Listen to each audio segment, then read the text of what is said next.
Hey, this is John Lee Dumas, the founder and host of Entrepreneurs on Fire. And if you're wanting to learn how to embrace change and navigate through disruption as a leader, then listen to the Leadership is Changing podcast with my good friend, Dennis Giannoutzis. He's prepared to ignite. Welcome to Leadership is Changing. Each week, we and our guests provide information and insights through exploring leading change. This is taking your leadership to another level by finding the balance between executive excellence and personal well-being through stories that inspire real change. It's time to adapt in our fast-moving world when leadership is changing with your host, Dennis Giannoutzis.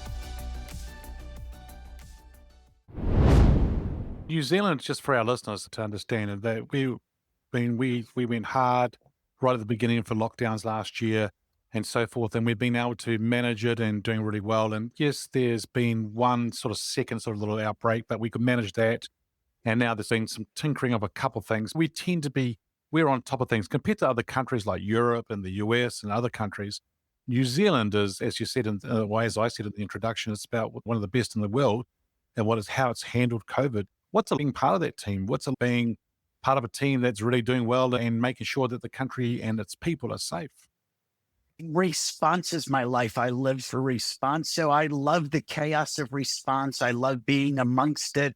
I love being able to think things differently than a lot of people when chaos strikes. But one of the differences, all my family's back in the States. When we shut down the country apart, schools in the August resurgence, and it made world news that New Zealand had one case and we were shutting down schools. I got a text from my niece in New York saying, one case, we've got thousands and we're opening up school next month. We've just handled it differently, and being part of that team, and it's a huge team effort. It's not me, it's not Ashley. There's thousands of people who are keeping New Zealand safe and some really good decisions being made. But I describe this, and it's a lot like my rescues. We're building the airplane as we're flying. And Sure. There is no playbook for COVID, as the world knows. So we try things, some work, some don't, reset. But every failure, I love the quotes around failures aren't failure. They're just a new way not to do it next time. And that's what we have to do constantly. Yeah, so try and assess, and if it does work, great. If it doesn't work, reset. Yeah, okay, that's good. Fail, reset. I'm writing notes here, and listeners, I hope you're writing notes as well, because what Dave Greenberg's sharing with us is some fantastic stuff here. Dave, the title of the show is Leadership is Changing. When I say that title, what does that mean to you? For me, it was about putting my dreams on hold. I was, as you said, starting a professional speaking career. My training, this was going to be my best year ever, money-wise, and also living the life I wanted to, where 2020 was. And all of a sudden it stopped. And then I was sitting there like a lot of people going, what in the heck am I going to do? And then this opportunity to go to Ministry of Health came up. And that's what I was talking about that you mentioned in the intro. I've been a very lucky person, but I think all the things I've done before now and the people I've met and the relationships I've made create my luck. And then there's also the seeing opportunities and grabbing them, even if you're not sure, which is how I ended up in New Zealand 31 years ago. Yeah. And I think, Dave, there's a formula that I talk about, and others have talked to me about it as well, is that opportunity plus preparedness equals luck. Yeah. And so what you said before about you being prepared over the years and things that you've done, and then opportunities come along, when they come together, it's a beautiful thing. And that's what we can call as luck.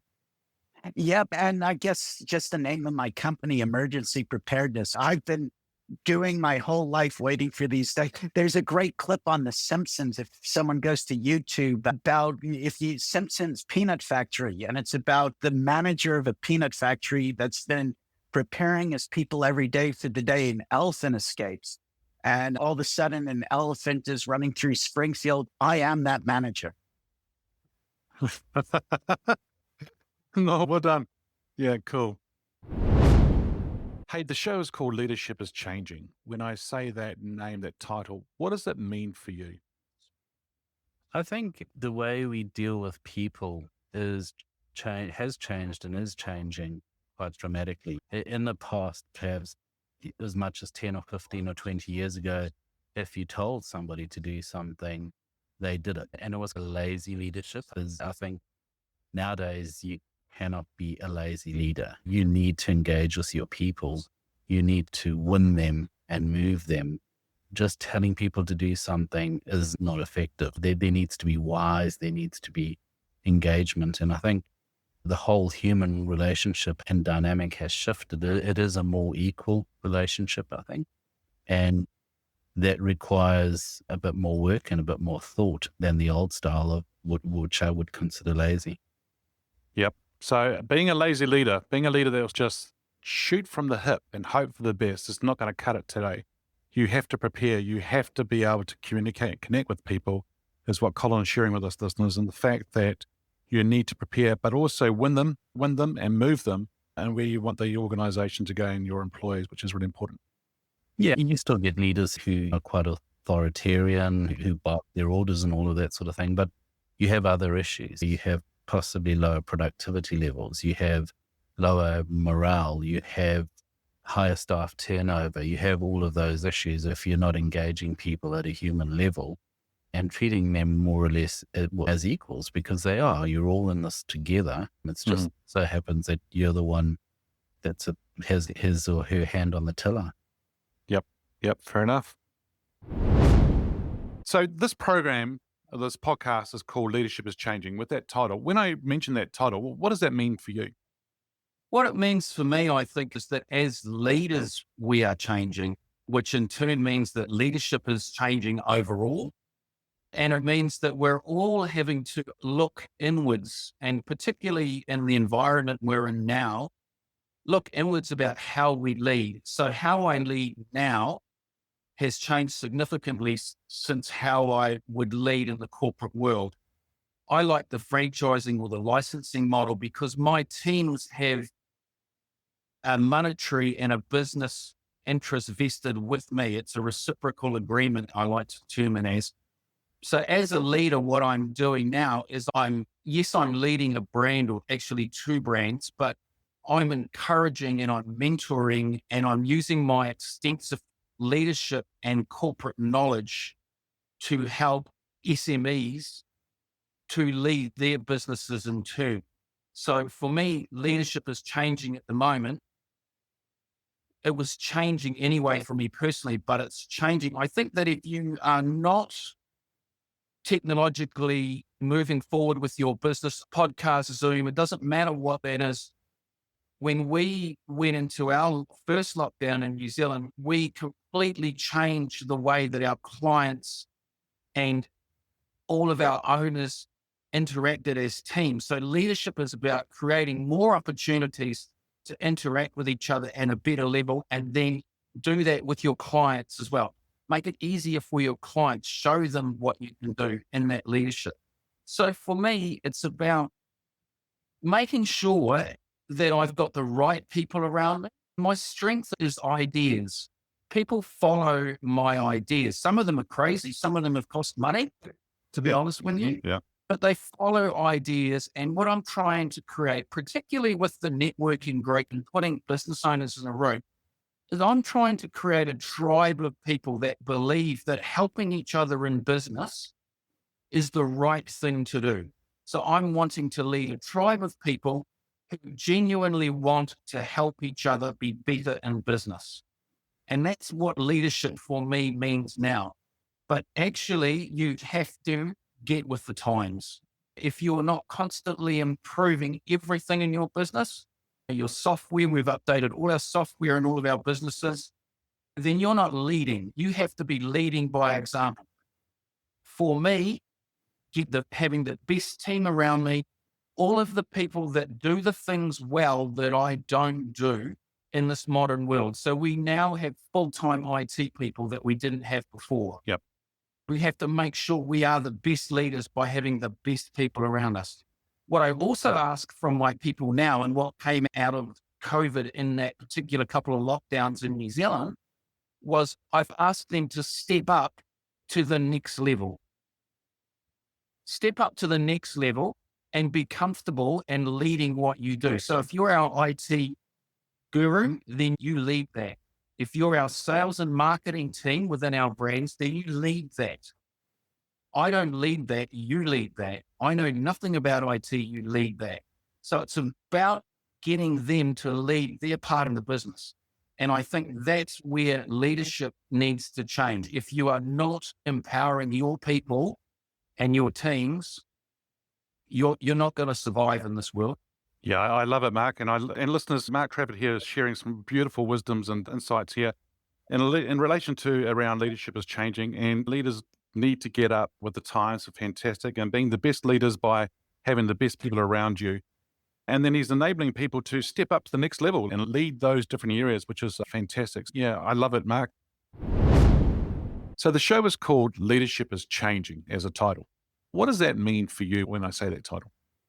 It's ever evolving, obviously, leadership. And I think it's evolving with what's happening around the world. Even when I look at the organization I'm leading, Cycling New Zealand, obviously we're a not-for-profit organization. The way we look at things changes. In fact, I'm just finishing off writing our strategic plan moving into from 2021 to 2028. And it's always going to be a moving feast. We also always have to adapt with how people perceive what we should be doing, but also looking internally as how we should be operating as an organization. Again, a not-for-profit. When we look at it from our standpoint, we've decided to actually step away from being everything to everybody, as it's something that a lot of organizations, I think, tend to go down that rabbit hole of wanting to be everything to everybody. And we've basically decided, listen, let's focus on one key area and do it well, which is more the sporting side of the equation. As people might know, it's definitely during this pandemic, especially when we were in lockdown in March and April, people took to cycling a lot and recreationally, which is great. I think the bike industry has boomed since then. Bikes now are on back order. They can't produce enough bikes for people to actually get on and get fit and entertain themselves through riding.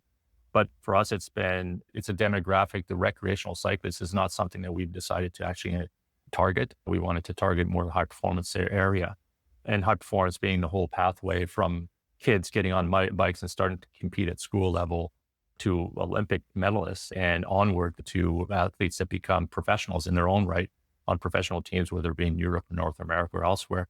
So we've changed a bit of our tact, if you will. It's a slight change, but it's still a change. And I think it's just because we have to actually have an ear to the ground all the time and understand what our membership is looking for, what people in general are looking for, as we being a service provider in a certain degree to the demographic that is cyclists. And this is where we decided to actually hang our hat. More likely in 4 or 5, 6 years time, we might actually change our tack. But I think the leadership and the way you lead an organization is always going to change. And you have to be nimble enough to be able to adapt to the changes and what the ecosystem is telling you. Mm-hmm. Yeah, and listening to that ecosystem, I think, is really important. You may have members, other organizations may have customers and so forth. They really do need to listen to what the market is saying and what they need.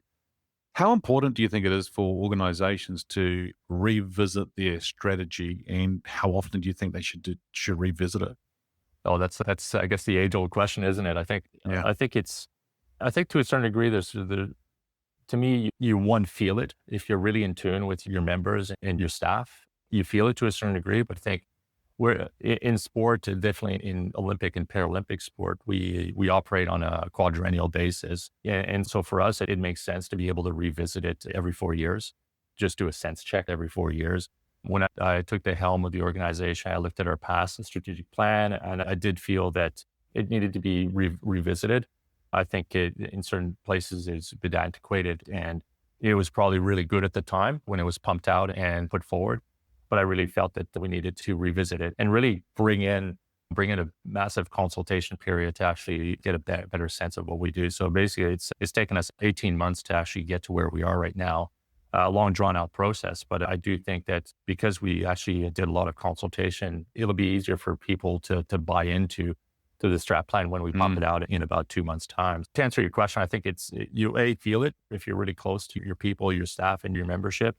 And I would say also, if you every 3 to 4 years, I think is probably a good timeline to actually revisit every time. Okay, great. Thank you. Thank you for listening to this episode of Leadership is Changing with your host, Dennis Giannoutsas. Each week, we and our guests provide information and insights through exploring leading change, inspiring executives and leaders to adapt and lead a bigger game in a fast-moving world.